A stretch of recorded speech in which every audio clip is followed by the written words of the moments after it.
Type है। अब आप लोग बोलेंगे कि सर एनर्जी तो मैंने सुना है ना ही उत्पन्न करी जा सकती ना ही नष्ट करी जा सकती, तो आप तो बोल रहे हो कि है ना sound is a form of energy. तो देखो सर मैंने कुछ बोल रहा हूँ तो साउंड प्रोड्यूस हो रहा है, एनर्जी प्रोड्यूस हो रहा है, जबकि सर ऐसा बोला जाता है ना एनर्जी ना ही उत्पन्न करी जा सकती ना ही नष्ट करी जा सकती, तो ऐसे कैसे हो सकता है। बिल्कुल दोस्तों सही सुना है आपने, एनर्जी ना ही उत्पन्न करी जा सकती ना ही नष्ट, लेकिन क्या इसकी फॉर्म बदली जा सकती है, क्या इसका रूप बदला जा सकता है क्या। तो जैसे मान लीजिए जब शेर दहाड़ेगा तो क्या साउंड प्रोड्यूस होगा क्या। तो एक्चुअली में शेर की जो फिजिकल एनर्जी थी वो किस में कन्वर्ट हुई है, साउंड एनर्जी में कन्वर्ट हुई है। तो एनर्जी दूसरे फॉर्म में कन्वर्ट हो रही है तो वो भी एक एनर्जी ही रहेगी ना। तो आप लोग देख पा रहे हो साउंड क्या है, एक एनर्जी ही, एक एनर्जी का ही टाइप है। ठीक है, आ जाइए सर आरआरबी जेई कवर हो जाइएगा ना। अरे शुभंकर जी देखो अब बच्चों वाली बात करोगे तो कैसे जवाब दूंगा। ये सारे एग्जाम में आप लोग एक काम करना, जब ये टॉपिक पढ़ लो तो इसके सारे क्वेश्चन लगा के देख लेना, सारे आप लोगों से बन जाएंगे। ठीक है, चाहे एएलपी का आप लोगों का साइंस हो, चाहे आप लोगों का आरआरबी जेई का हो, चाहे एसएससी सीजीएल का हो, चाहे एसएससी सीएचएसएल का हो, चाहे आपका किसी स्टेट पीएससी का हो, किसी में भी दिक्कत नहीं आएगी आप लोग की। ठीक है, आ जाओ अब बात करते हैं दोस्तों साउंड के बारे में कि जब भी साउंड प्रोड्यूस होगा ना वो हमेशा वाइब्रेशन यानी कंपन से होगा। जैसे आप लोग मुझे बताइए कि आप लोगों ने क्या ली, कोई प्लेट ली, प्लेट के ऊपर आपने चम्मच से मारा तो क्या साउंड प्रोड्यूस होगा क्या। तो क्यों हो रहा है आप लोग ध्यान से देखना, प्लेट क्या कर रही होगी, वाइब्रेट कर रही होगी, इसलिए क्या हुआ है साउंड प्रोड्यूस हुआ है। तो साउंड हमेशा वाइब्रेशन से ही प्रोड्यूस होता है। जैसे दोस्तों जब हम लोग बोलते हैं ना तो हमारी ये जो श्वास नली होती है ना इसके ऊपर एक पार्ट होता है जिसे आप लोग बोलते हैं लैरिंग्स। इसमें क्या होता है, वाइब्रेशन होता है, इसीलिए क्या होता है साउंड प्रोड्यूस होता है। तो अगर कोई साउंड प्रोड्यूस हो रहा है तो 100% क्या है वो कहीं ना कहीं वाइब्रेशन हो रहा है, क्योंकि वाइब्रेशन से ही साउंड प्रोड्यूस होता है। खाली ग्लास, खाली ग्लास। ठीक है, आ जाओ नेक्स्ट हम लोग बात करते हैं दोस्तों, बिना कंपन के ध्वनि उत्पन्न हो ही नहीं सकती। जैसे आप लोग यहाँ पर देखिए, क्या आपने कभी गिटार प्ले करते हुए देखा है किसी को। तो जब वो ऐसे करते हैं ना तो ये वायर क्या करते हैं, वाइब्रेट करते हैं। तो वाइब्रेट करने की वजह से ही क्या होता है साउंड प्रोड्यूस होता है। जैसे ढोलक आप बजाओगे ना ढोलक पे, तो ढोलक की जो मेम्ब्रेन होती है ना वो क्या करती है, वाइब्रेट करती है, उसी की वजह से क्या होता है ढोलक से साउंड प्रोड्यूस होता है। समझ में आ गई बात को, ठीक है, ठीक है, ठीक है। चलो आगे हम लोग बात करते हैं साउंड के बारे में कि मैंने आपको बताया साउंड का जो उत्पत्ति होती है, इसका जो प्रोडक्शन होता है वो किसकी वजह से होता है, वाइब्रेशन की वजह से होता है। बट सर ये तो समझाओ, सर टीचिंग एग्जाम के लिए हेल्पफुल रहेगा ना दोस्तों, सभी के लिए रहेगा, है ना। अब आप देखो एक ही क्वेश्चन बार बार पूछते रहोगे तो फिर देखो पढ़ोगे कैसे, बहुत बड़ा सिलेबस है यार, आप इसको हल्के में ना आंको। आपका फिजिक्स बहुत बड़ा है, केमिस्ट्री बहुत बड़ा है, बायोलॉजी बहुत बड़ा है, इन्वायरमेंट बहुत बड़ा है, तो हम लोगों को पढ़ने पे ध्यान देना है। ठीक है, और आप लोगों को मैं निश्चिंत रहिए कंटेंट के मामले में तो साइंस मैग्नेट आप लोगों को पता ही है हमेशा आपकी उम्मीदों पर खरा उतरा है, तो अभी भी खरा उतरेगा। आपको बस पढ़ने पे ध्यान दो, है ना, इधर ध्यान दो, बहुत मजा आएगा। ठीक है, सब एग्जाम के लिए आप लोगों का सब कुछ कवर हो जाएगा, चाहे आप लोग इस पूरा पढ़ने के बाद में आप लोग कोई सा भी टेस्ट लगा के देख लेना। ठीक है क्या, आ जाओ, ठीक है, आ जाओ। तो हाँ आप रिपीट देख सकते हो, अगर आप लोग लाइव क्लास मिस करते हो तो बाद में देख लो, 10 बार 100 बार 1000 बार जितनी बार आपको देखना है, एक साल तक की वैलिडिटी, एक साल तक कितनी भी बार आप लोग देख लीजिए। ठीक है प्लीज। अब दोस्तों बात करते हैं वाइब्रेशन की। तो वाइब्रेशन होता क्या है, तो सिंपल सी अगर मैं आप लोगों को डेफिनेशन दूं वाइब्रेशन की, तो ये एक प्रकार का मोशन है, एक प्रकार का गति है। अब सर जैसे मान लो मैं ऐसे मोशन कर रहा हूं, मैं चल रहा हूं, तो मैं क्या बोल सकता हूं कि मैं वाइब्रेशन कर रहा हूं, नहीं दोस्तों। किस प्रकार का मोशन है, बैक एंड फोर्थ मोशन। अब सर ये बैक एंड फोर्थ मोशन क्या होता है दोस्तों, बैक का मतलब है पीछे, फोर्थ का मतलब है आगे। जैसे मान लो ये वस्तु कभी आगे कभी पीछे, कभी आगे कभी पीछे, अगर इस प्रकार की गति कर रही है तो इसे मैं बोलूंगा वाइब्रेशन यानी कंपन। जैसे देखो आगे पीछे आगे पीछे आगे पीछे आगे पीछे आगे पीछे आगे पीछे आगे पीछे, तो अगर ये वस्तु ऐसे कर रही है तो मैं इसको आप लोगों को बोलूंगा क्या, वाइब्रेशन। और दोस्तों हिंदी में कंपन, आप लोग इसे ऑसिलेशन के नाम से भी जानते हो, हिंदी में इसे दोलन भी बोला जाता है। समझ में आ गई बात को, बहुत बढ़िया, क्लियर है, आ जाओ। समझ में आ गई, प्लीज थम्स अप करके बताओ जी हाँ सर समझ में आ गई। तो अब आप बोलोगे कि नहीं सर आपने तो बता दिया वाइब्रेशन और ऑसिलेशन एक ही है। सर अगर एक ही होता तो ये दो वर्ड क्यों आते, या तो वाइब्रेशन ही आता, कंपन ही आता, या ऑसिलेशन यानी दोलन ही आता। सर इसका वीडियो यूट्यूब पे भी मिलेगा क्या, क्यों मिलेगा भैया, फ्री में मिलेगा क्या, आप पैसे देकर आए हो तो क्या यूट्यूब पे भी दे दे क्या फ्री में, बताओ, मैं तो दे दूंगा। अनूप कुमार जी पता नहीं क्या पूछते रहते हो, पढ़ाई वढ़ाई करते नहीं हो। वाइब्रेशन और ऑसिलेशन में डिफरेंस क्या है दोस्तों? कुल मिला के वाइब्रेशन और ऑसिलेशन एक ही प्रकार की चीज है। Vibration and oscillation are same thing, लेकिन इसमें कुछ डिफरेंस है। क्या डिफरेंस है दोस्तों? वाइब्रेशन जो होता है ना, हम लोग हाई फ्रिक्वेंसी वाले को बोलेंगे, जबकि ऑसिलेशन लो फ्रिक्वेंसी वाले को बोलेंगे। सर मुझे समझ में नहीं आया, क्या होता है हाई फ्रिक्वेंसी, क्या होता है लो फ्रिक्वेंसी? देखिए यहां पर, जैसे मान लो ये वाइब्रेशन कर रहा है, क्या हाँ या ना बोलो, हाँ या ना बोलो, हाँ या ना बोलो। कैसे पता पड़ा? क्योंकि आगे पीछे आगे पीछे आगे पीछे आगे पीछे आगे पीछे, तो एक सेकंड में ये कितनी बार आगे पीछे हो रहा है, इसे हम लोग बोलते हैं फ्रीक्वेंसी यानी आवृत्ति। जैसे मान लो एक सेकंड में 3 बार आगे पीछे हुआ तो मैं बोलूंगा इसकी फ्रीक्वेंसी 3 है। अगर एक सेकंड में मान लो एक ही बार आगे पीछे होता है तो मैं इसको बोलता फ्रीक्वेंसी 1 है। तो अगर फ्रीक्वेंसी ज्यादा है तो इसे आप लोग बोलेंगे वाइब्रेशन, और जैसे मान लो फ्रीक्वेंसी बहुत ज्यादा है तो इसको बोलेंगे आप लोग वाइब्रेशन, जबकि अगर फ्रीक्वेंसी कम है तो आप लोग इसे बोलेंगे ऑसिलेशन। दोस्तों दोनों में डिफरेंस समझ में आ गया क्या? तो therefore oscillation can not produce sound. जो ऑसिलेशन होता है ना, अगर कोई ध्वनि, अगर कोई वस्तु ऑसिलेशन कर रहा है, दोलन कर रहा है, तो वो ध्वनि उत्पन्न नहीं कर सकता, क्योंकि इतना धीरे धीरे कर रहा है, क्या साउंड उत्पन्न करेगा वो? अगर वो बहुत तेज तेज करेगा ना, तब जाके क्या होगा? साउंड प्रोड्यूस होगा। तो साउंड हमेशा वाइब्रेटिंग बॉडी से होता है, ना कि एक ऑसिलेटिंग बॉडी से। दोस्तों क्लियर है? कंटेंट अच्छा लग रहा है क्या? लग रहा है क्या कि हाँ सर मेहनत से बनाया आपने, जो चीज आपने बोली थी बिल्कुल सर लग रहा है यार मेहनत से बनाया।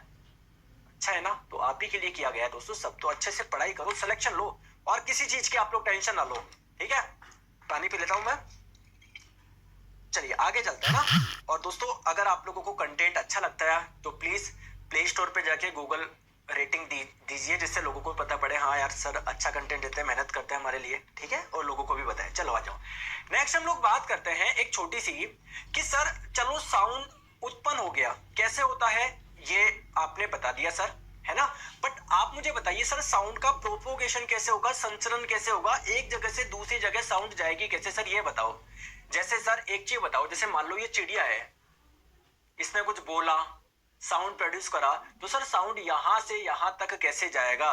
इसका प्रोपेगेशन कैसे होगा, इसका संचरण कैसे होगा? सर मुझे ये बताइए। तो कुल मिला के साउंड का एक जगह से दूसरी जगह ट्रेवलिंग करना, द ट्रेवलिंग ऑफ साउंड जो होता है ना, इसे ही आप लोग बोलते हैं प्रोपोगेशन यानी संचरण। लेकिन सर ये होता कैसे, ये तो बताओ। आइए मैं आप लोगों को बताता हूं। जैसे सिंपल सी बात समझते हैं, चलो इसके और ये वाला एग्जांपल ले ले।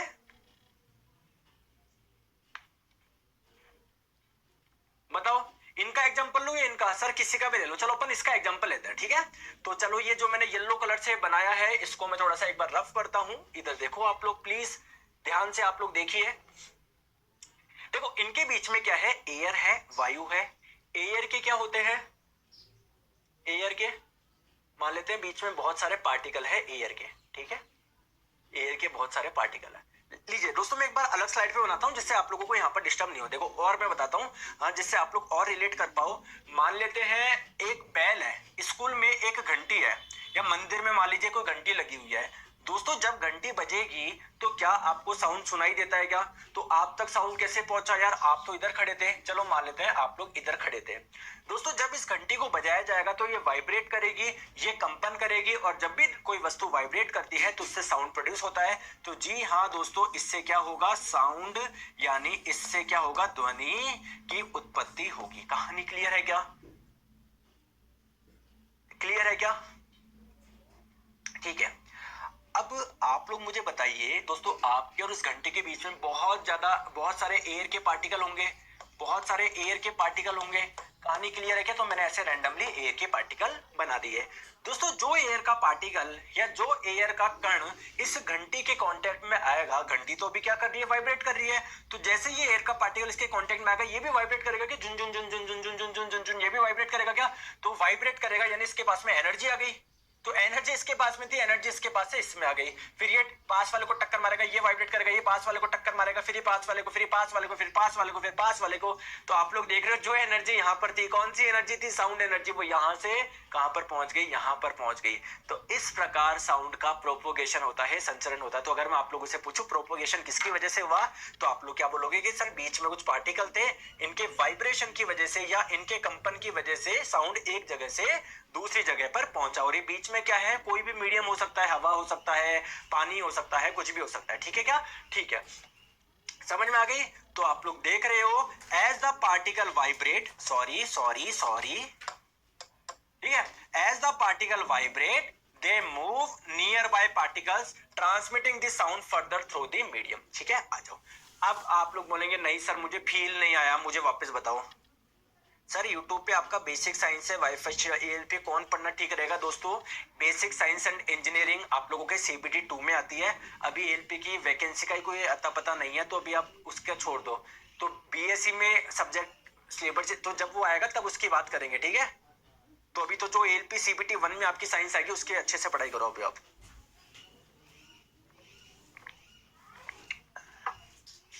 ठीक है, करें?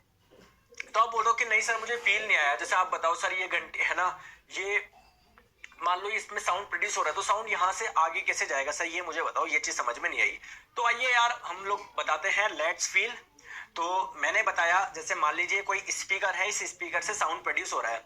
आप मान लीजिए दोस्तों आप यहाँ पर खड़े हो, एक दोस्त यहाँ पर खड़ा है, सभी जगह साउंड पहुंचेगा ना? एक जना यहाँ पर पहुंचा है, सभी जगह पहुंचेगा या नहीं पहुंचेगा? बोलते नहीं हो ना यार, यही तो दिक्कत है तुम्हारी।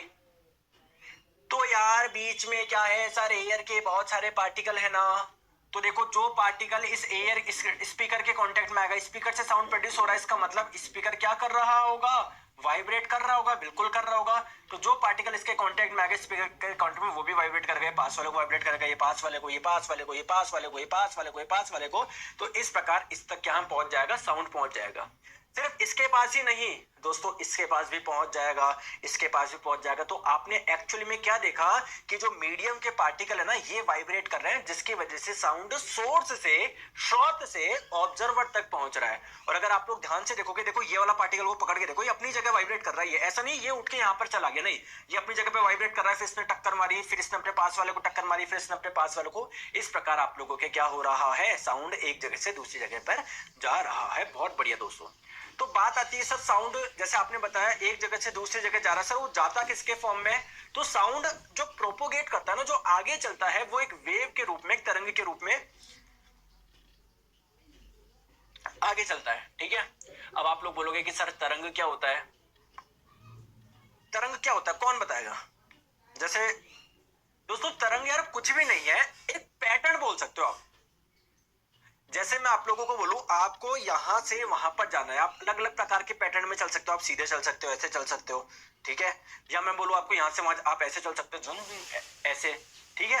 तो ये बेसिकली पैटर्न जो है ना, आप किस प्रकार चल रहे हो, इसे ही हम लोग क्या बोल रहे हैं, वेव यानी तरंग बोल रहे हैं। ठीक है, आ जाओ मैं आप लोगों को बताता हूं क्या मैं बोलना चाह रहा हूं। जैसे आप लोग समझो कि ये एक प्लेट थी, जब आपने इसको मारा तो ये वाइब्रेट करी होगी, साउंड प्रोड्यूस हुआ होगा। तो साउंड यहां से आगे कैसे जा रहा है, एक पैटर्न में जा रहा है, एक पैटर्न में जा रहा है, मतलब एक वेव के रूप में आगे जा रहा है।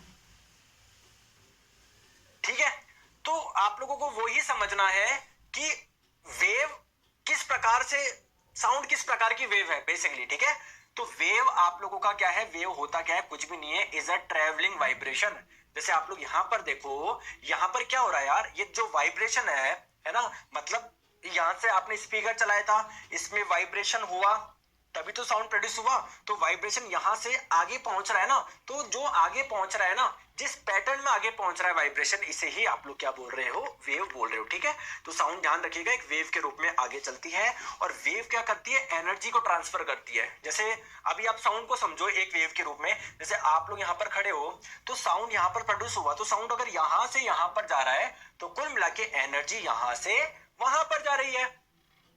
साउंड एक प्रकार की एनर्जी तो है। तो साउंड का ट्रांसफर होना या वेव का ट्रांसफर होना एक जगह से दूसरी जगह पर, क्या मैं बोल सकता हूं कि ये एनर्जी का ट्रांसफर है? दोस्तों बताइए, राम राम दोस्तों, राम राम, बताओ। ऐसे थोड़ी है कि यार यहां से ये है ना, ये जो स्टील की प्लेट है ये उठ के वहां पर चली गई, नहीं ना, केवल एनर्जी गई है यहां से, केवल एनर्जी एक जगह से दूसरी जगह पर गई है। अरे यार दोस्तों बोलो,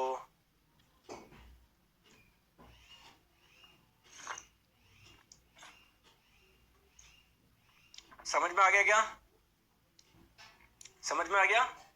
ठीक है, आगे हम लोग बात करते हैं। सर वेव भी अलग अलग प्रकार की हो सकती है क्या? बिल्कुल यार, वेव आप लोगों की बेसिकली दो प्रकार की होती है। एक होती है इलेक्ट्रोमैग्नेटिक वेव, विद्युत चुंबकीय तरंगे, और एक होती है मैकेनिकल वेव, जिसे आप लोग हिंदी में यांत्रिक तरंग बोलते हो। दोस्तों कंटेंट अच्छा लग रहा है, नहीं लग रहा? डिजाइन बताओ,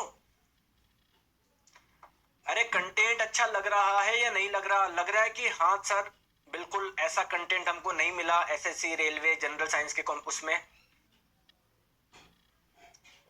मजा आ रहा है क्या? और आप लोगों के लिए दोस्तों एक नया चैनल लॉन्च कर दिया गया है आपके छोटे भाई और छोटी बहनों के लिए। उस चैनल का नाम है साइंस मैग्नेट क्लास 9 एंड 10। तो बच्चों को बताओ उसके बारे में, जो भी आपके आसपास में छोटे छोटे चुन्ने मुन्ने बच्चे हैं तो बताओ कि पढ़ लो यहाँ पर। चलो आ जाओ, ठीक है, आ जाओ आ जाओ। तो मैं आपको समझाता हूँ वेव दो टाइप की क्या होती है। पीडीएफ कब मिलेगा? क्लास के बाद में मिलेगी, ठीक है। तो देखिए इलेक्ट्रोमैग्नेटिक वेव आप लोग किसको बोलते हो? जब, प्लीज ध्यान से समझना, इलेक्ट्रोमैग्नेटिक वेव यानी विद्युत चुंबकीय तरंग आप लोग किसको बोलोगे?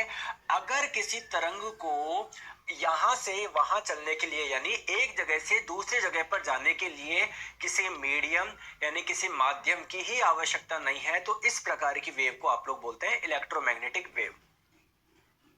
जैसे मैं आप लोगों को बोलूं, देखो जैसे मान लो मैं आप लोगों को बोलूं, आप लोग जानते हो वैक्यूम किसको बोलते हो? निर्वात? नहीं सर मुझे नहीं पता, कोई बात नहीं। जैसे मान लो ये कमरा है ना, इस कमरे को पूरा खाली कर दिया तो मैं क्या बोल सकता हूं क्या वैक्यूम हो गया, निर्वात? नहीं सर, कुछ भी नहीं होना चाहिए, एयर भी नहीं होना चाहिए। आपने इसमें से एयर भी हटा लिया ना, तब जाके क्या बोलोगे? इस कमरे के अंदर वैक्यूम है। तो इस कमरे के अंदर कुछ भी नहीं है, ना एयर है, कोई सी भी गैस नहीं है, सब निकाल लिया, सब खाली है।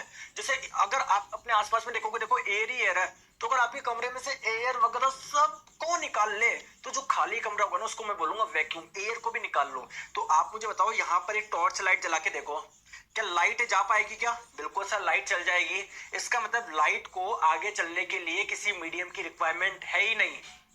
चाहे बीच में कोई मीडियम हो या ना हो, लाइट तो ट्रेवल करेगी ही करेगी।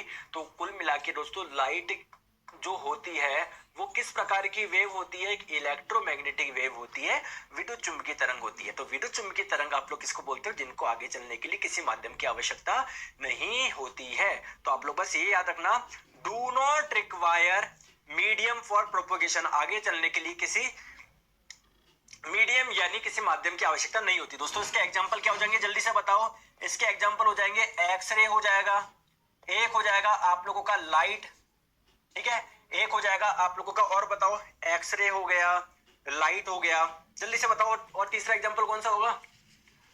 तीसरा एग्जांपल और कौन सा बोलते नहीं हो यार तुम यार। अल्ट्रावायलेट रे, अल्ट्रावायलेट रे, यूवी रे जो सूर्य से आती है, ठीक है। तो ये सारे के सारे इलेक्ट्रोमैग्नेटिक वेव का एग्जांपल हो जाएगा। दोस्तों मैकेनिकल वेव किसको बोलेंगे? जिनको आगे जाने के लिए किसी मीडियम की रिक्वायरमेंट होती है, they require medium for propagation. जैसे इसका एग्जांपल हो जाएगा साउंड, इसका एग्जांपल हो जाएगा साउंड। तो जैसे अगर हम लोग बात करें, जब आप लोग चंद्रमा पे जाओगे, जैसे ये एक व्यक्ति ये रहा, दूसरा व्यक्ति ये रहा, तो अगर ये कुछ साउंड कुछ बोलेगा भी ना तो उसको सुनाई नहीं देगा। क्यों नहीं सुनाई देगा? क्योंकि साउंड एक जगह से दूसरी जगह पे ट्रेवल नहीं कर पाएगा। क्यों? क्योंकि वो एक मैकेनिकल वेव है, उसको ट्रेवल करने के लिए कोई माध्यम चाहिए। आपको मैं बताऊं चंद्रमा पे एयर भी नहीं होती है, कोई वायु भी नहीं होती, पूरा वैक्यूम होता है। तो एक जगह से दूसरी जगह पर साउंड पहुंच ही नहीं पाएगा। तो साउंड मैकेनिकल वेव है, ध्यान रखिएगा। तो ये तो मैंने आप लोगों को वेव के जो टाइप बताए वो किस आधार पे बताए कि उनको जानने के लिए माध्यम की आवश्यकता है या नहीं है। तो अगर माध्यम की आवश्यकता पड़ती है तो ऐसी वेव को मैकेनिकल बोलोगे, माध्यम की आवश्यकता नहीं पड़ती है तो ऐसी वेव को इलेक्ट्रोमैग्नेटिक वेव यानी विद्युत चुंबकीय तरंग आप लोग बोलोगे। क्लियर है? ठीक है। अब दोस्तों दूसरे प्रकार से मैं आपको बताता हूं कि मैकेनिकल वेव भी आपकी दो प्रकार की होती है, एक तो ट्रांसवर्स वेव और एक लॉन्गिट्यूडनल वेव यानी अनुप्रस्थ तरंग और अनुदैर्ध्य तरंग। सर इन दोनों में डिफरेंस क्या है? देखो समझो मेरी बात को। जैसे आप लोग एक काम करो, रबड़ का कोई बैंड है, आपने इसको दो सिरों पे बांधा, आपने इसको दो सिरों पे बांधा, ठीक है। आप क्या करो, ऐसे करो टन, ऐसे करो टन। जैसे आप लोग करोगे क्या इस रबड़ में डिस्टरबेंस होगा क्या? और कुछ इस प्रकार से आपको पैटर्न देखने को मिलेगा क्या? कुछ इस प्रकार से बताऊं, आप इसको ऐसे करना, लेफ्ट साइड से ऐसे करना, ये तो आप लोग देखोगे जो वेव होगी वो इस डायरेक्शन में जा रही है, ये वेव की डायरेक्शन हो गई, ठीक है ना। ये क्या हो गई? वेव की डायरेक्शन हो गई, ये तरंग की दिशा हो गई, ये वेव की दिशा हो गई। समझ में आ गई क्या बात? समझ में आ गई? अब आप एक चीज मुझे बताइए दोस्तों, ये रबड़ था, ये पूरा जिस पे देखो मैं पेन चला रहा हूं, ये क्या था? रबड़ था। ये पेन चला रहा हूं मैं, क्या था? ये रबड़ था। तो देखो रबड़ के कुछ पार्टिकल दोस्तों ऊपर चले गए, कुछ पार्टिकल नीचे आ गए, कुछ पार्टिकल ऊपर चले गए, कुछ पार्टिकल नीचे आ गए। अरे समझ रहे हो क्या दोस्तों? ये देखो, ये आपका रबड़ था, तो जब आपने इसको लेफ्ट में यहां पर उंगली करी तो रबड़ कुछ इस प्रकार का हो गया ना। अरे हुआ ही नहीं हुआ? तो जो ये रबड़ वाले पार्टिकल थे ये ऊपर चले गए, ये वाले पार्टिकल नीचे चले गए, ये वाले ऊपर चले गए, ये नीचे। मतलब कुछ पार्टिकल ऐसे जा रहे हैं इस दिशा में, कुछ पार्टिकल इस दिशा में जा रहे हैं। तो ये पार्टिकल की मोशन की डायरेक्शन ये हो गई ना, कर्ण की दिशा ये हो गई ना। तो ये वाली जो डायरेक्शन हो गई ना, ये वाली, ये ऊपर वाली, ये किसकी डायरेक्शन हो गई? कर्ण की दिशा हो गई, पार्टिकल की डायरेक्शन हो गई। मैं लिख दूं यहां पर, ये कर्ण की दिशा हो गई, ये कर्ण की दिशा हो गई, ये पार्टिकल की डायरेक्शन हो गई। दोस्तों बताओ समझ में आया नहीं आया? बोलो समझ में आया नहीं आया? आया नहीं आया? आ रहा है ना? ठीक है।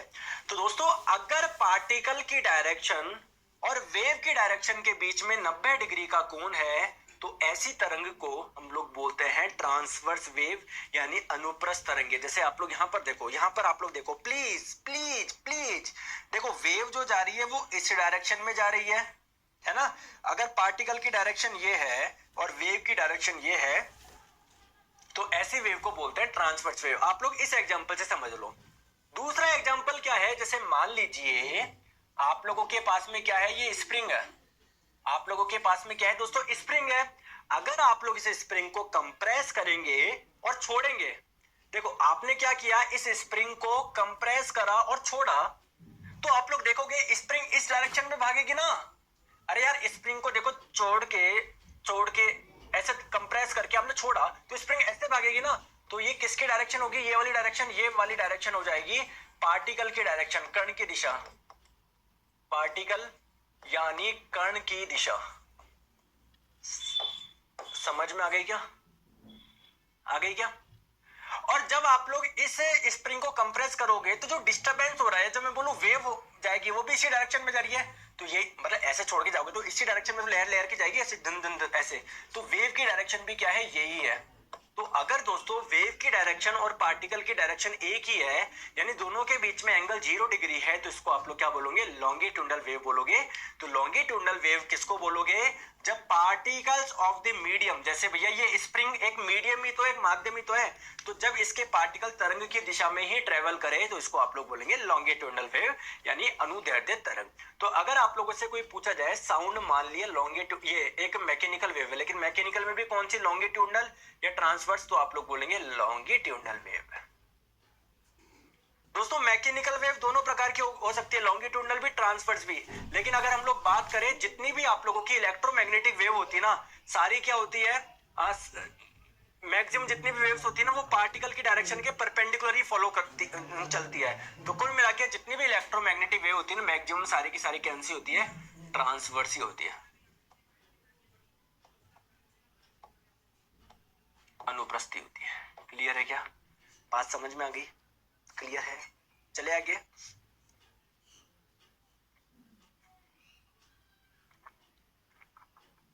समझ में आ गई ना बात को? आ जाओ।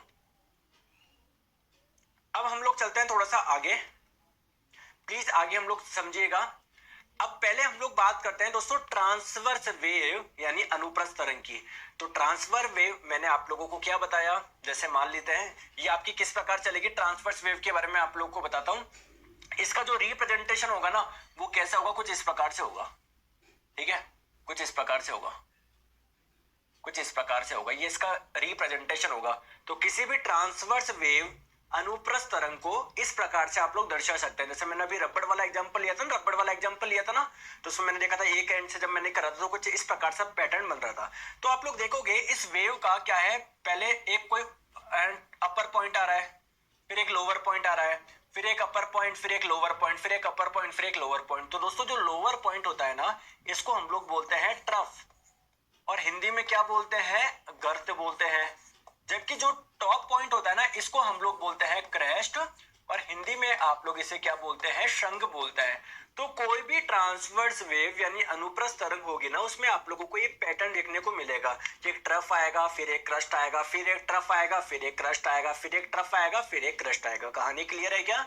जबकि अगर हम लोग बात करें किसी लॉन्गिट्यूडनल वेव की, हिंदी में हम लोग इससे बोला जाए अनुदैर्ध्य तरंग की, तो वहां पर क्या होता है दोस्तों देखो यहां पर क्या देख रहे हैं आप लोगों को, एक क्रस्ट ट्रफ। तो जैसे किसी भी लॉन्गिट्यूडनल वेव की मैं बात करूं, जैसे यहां पर देखो आप, है ना, प्लीज मेरी बात को ध्यान से समझिएगा। जैसे अभी मैंने आपको बताया साउंड किस रूप में आगे चलती है, लॉन्गिट्यूडनल वेव के रूप में। लॉन्गिट्यूडनल वेव है ना, तो जैसे मान लीजिए ये कोई बैल थी, किसी ने ये बैल बजाई, आप यहां पर खड़े हो तो कुल मिला के आपको साउंड सुनाई देगी ना। तो कुल मिला के यहां से जो साउंड वेव है वो यहां पर पहुंची है, और साउंड कैसी, एक लॉन्गिट्यूडनल वेव है। तो आप लोग यहां पर देखो हो क्या रहा है, यहां पर बीच में क्या थे, एयर थी बहुत सारी, तो एयर के पार्टिकल जो इसके कांटेक्ट में आए उसने वाइब्रेट करा होगा, फिर वो पास वाले वाइब्रेट होंगे, फिर पास वाले, फिर पास वाले, फिर पास वाले, फिर पास वाले, फिर जाके इस प्रकार से साउंड वहां तक पहुंचा होगा। क्लियर है क्या? कोर्स कब तक चलेगा दोस्तों? कोर्स खत्म होने में लगेंगे यार 3 से 4 महीने, है ना। 4 महीने तो आप लोग मानिए, 4 महीने, 3 से 4 महीने, क्योंकि बहुत बड़ा सिलेबस है, फिजिक्स केमिस्ट्री बायोलॉजी, है ना। कोर्स फिर खत्म होने के मतलब जब से आपने कोर्स लिया उसके 1 साल तक आप लोग देख पाओगे, टेंशन मत लो, ठीक है। तो ये क्लियर है क्या? तो अगर आप लोग ध्यान से देखोगे, देखो कहां पर क्या है, पार्टिकल बहुत पास पास में, देखो यहाँ पर बहुत पास पास में, यहाँ पर दूर दूर में, यहाँ पर पास पास में, यहाँ पर दूर दूर है। तो यहाँ पर देखो फिर से देख लो, पार्टिकल यहाँ पर दूर दूर है, यहाँ पर पास पास में, यहाँ पर पास पास में, यहाँ पर दूर दूर में, यहाँ पर दूर दूर में, यहाँ पर पास पास में, दूर दूर, पास पास, दूर दूर, है ना। तो जिस प्रकार आप लोगों को मैं बताना चाह रहा हूं कि जिस प्रकार ट्रांसवर्स वेव में आपको, है ना, क्रस्ट ट्रफ